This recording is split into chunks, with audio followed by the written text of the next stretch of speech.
sarili nyo. Dahil po sa aksidente, nagka-amnesia yung kumari nyo. Ha?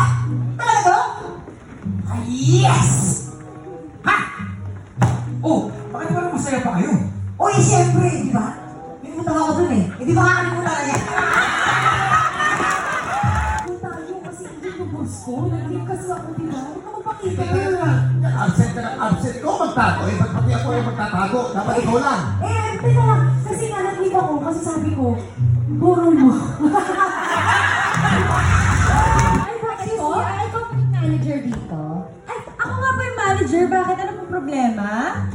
Meron ha, ito ha, pag sabihin mo itong waitress na to ha, hindi pa ako ito tapos kumain, nililigpit agad niya. Ha? Lexie, bakit naman gano'n? Bakit nililigpit ka agad yung pagkain nila? Paano ba naman, ma'am? Yung kinakain nila, yung pagkain pa ng huling customer, puro tira-tira. Siyempre, nalagyan